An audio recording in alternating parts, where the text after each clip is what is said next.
interceder por nós. E aí você pergunta, quem é nós? Quem são aqui os nós? E eu descubro isso em João 17.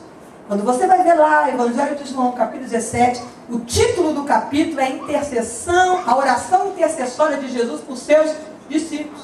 Agora vejam como Jesus ora. Jesus ora assim em João 17, versículo 9. Rogo por eles. Jesus está falando dos seus discípulos durante todo o capítulo. Não rogo pelo mundo, mas por aqueles que me deste. Jesus não estava intercedendo pela multidão. Jesus estava aqui intercedendo pelos seus discípulos. E ele continua ainda dizendo no versículo 11, guarda aqueles que me deste. E no final ainda da oração ele diz assim, não oro só por eles, mas por tantos quantos ainda crerão no meu nome. Ali está o Tiago, a Rebeca, a Ana, a Neuza, aleluia. Ali está cada um de nós. Jesus estava intercedendo por nós em João 17. Jesus continua intercedendo por nós em Romanos 8. Jesus intercede por nós em Hebreus 7. E hoje lá no céu, ele é o sumo sacerdote. Intercedendo por quem? Pelos seus discípulos, aleluia. A cada minuto, a cada instante, Jesus olha, Jesus cuida, Jesus intercede. Pai sustenta, Pai guarda, Pai usa, Pai abençoa, Pai conforta, Pai alegra, Pai renova, aleluia.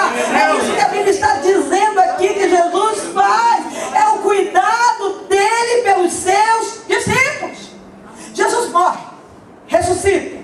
A quem Jesus aparece? A multidão? A multidão não viu nem um minuto sequer Jesus ressurreto. Não viu. Jesus apareceu apenas aos seus discípulos. Você pode ver este privilégio, o cuidado de Jesus, a diferença que Jesus faz entre multidão e discípulo. Glória a Deus. A multidão nega Jesus. Primeiro a multidão ovaciona quando ele entra em Jerusalém, gritando, Hosana o que vem em nome do Senhor. Mas a Bíblia Sagrada diz que poucos dias depois, a mesma multidão que ovacionou Jesus quando entrou em Jerusalém gritava, crucifica-o! Crucifica-o! Mas não foi apenas a multidão que negou Jesus. A Bíblia diz que Pedro também negou Jesus. A Bíblia diz que por 3 vezes perguntaram a Pedro, Pedro, você não estava entre eles? Você não é um dos seus discípulos? Ele disse, não conhece esse homem. Pedro negou Jesus. Mas quando Jesus ressuscita, Jesus não aparece à multidão. Jesus aparece a Pedro. Sabe por quê? O tratamento é diferente. O tratamento é diferencial. Glória a Deus. Porque o amor dele pelos seus discípulos é incondicional. É verdade. Dizem, é incondicional. É incondicional. Pedro falhou. Mas o interesse de Jesus por Pedro, irmãos, não falha, não para, não diminui. Jesus continua amando, querendo, interessado. Jesus aparece a ele e pergunta, Pedro, tu me amas? Depois, segunda vez, Pedro, tu me amas? E a terceira vez, a insistência de Jesus.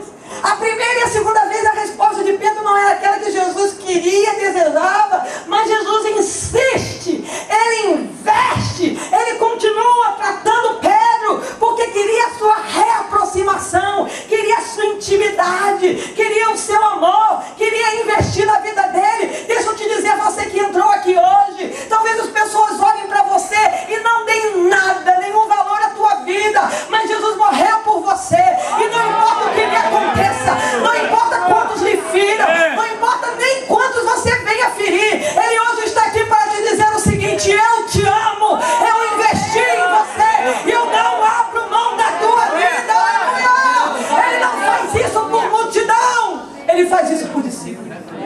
Aleluia. E a Bíblia diz que ele continuou com seus discípulos num período de 40 dias.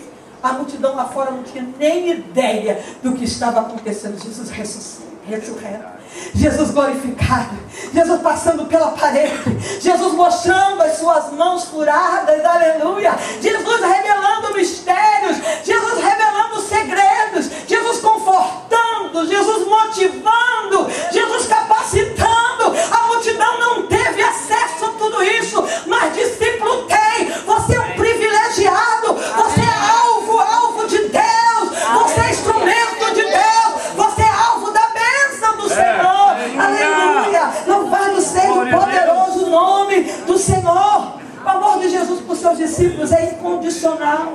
Irmãos, eu descubro que discípulo, ele compartilha dos propósitos de Jesus. Em Mateus capítulo 14, para que você entenda, é o capítulo da multiplicação. A Bíblia diz assim: e Jesus vendo a multidão, e possuído de grande compaixão, curou os seus enfermos. Jesus tinha uma compaixão muito grande pela multidão. Diversas vezes, você lendo Mateus, Marcos, Lucas e João, você vai ver isso. Jesus tinha compaixão pela multidão. Em 8:1, Marcos 8:1, é o mesmo capítulo, a mesma história sendo contada pelo evangelista Marcos. A Bíblia diz assim: havendo muito grande multidão, e não tendo o que comer, Jesus chamou os seus discípulos e disse: tenho compaixão da multidão, porque não tem o que comer. Primeiro, Jesus compartilha do sentimento dele. Você sabe o que eu tenho pela multidão? É diferente do que eu tenho por discípulo. Eu tenho compaixão. E Jesus diz isso, reparte isso, passa isso para os discípulos. Eu tenho compaixão da multidão. E Jesus diz para eles: eles não têm o que comer. A resposta dos discípulos foi essa: despede-os. Porque nós não temos como alimentá-los. Jesus chama, mostra o seu interesse pela multidão, a sua compaixão, a sua preocupação por eles. E a palavra dos discípulos foi: manda embora. O problema é que o Senhor tem compromisso conosco. Nós somos discípulos, o Senhor tem que arranjar o que a gente comer.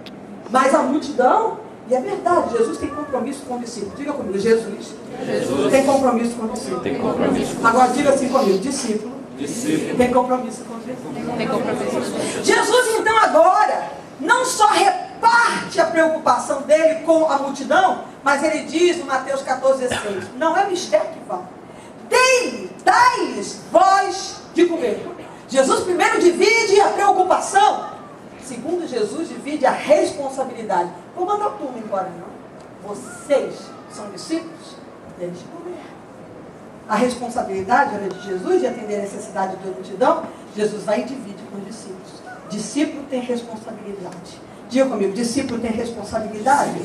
Jesus está aqui repartindo a responsabilidade com eles. A Bíblia diz que primeiro Jesus ordena a multidão que se assente. Depois Jesus ordena que os discípulos descubram o que há entre eles lá para comer. Eles descobrem 5 pães e 2 peixinhos. Ou são 2 peixinhos? Pães e 2 peixinhos. E aí Jesus abençoa aqueles 5 pães e os 2 peixinhos. Aí ele dá aos seus discípulos. E são os discípulos que repartem com a multidão. Eu descubro aqui que discípulo é uma ponte entre Jesus e a multidão. Você sabia que Jesus nunca batizou ninguém em águas? Leia isso na Bíblia. A Bíblia diz que quem batizava eram os seus discípulos. Então aqui Jesus não alimentou a multidão. Jesus exigiu que os seus discípulos, eles estavam ali entre Jesus e a multidão. Porque discípulo é canal de bênção. Discípulo é agente de cura. Discípulo é instrumento de Deus para abençoar a multidão. Você foi chamado, mas você não é multidão. Multidão é espectador. Multidão vem, senta aí e ouve cura. Multidão vem, senta aí e recebe cura. Multidão vem, senta aí e quer receber. Eu quero ir para casa com a minha bênção.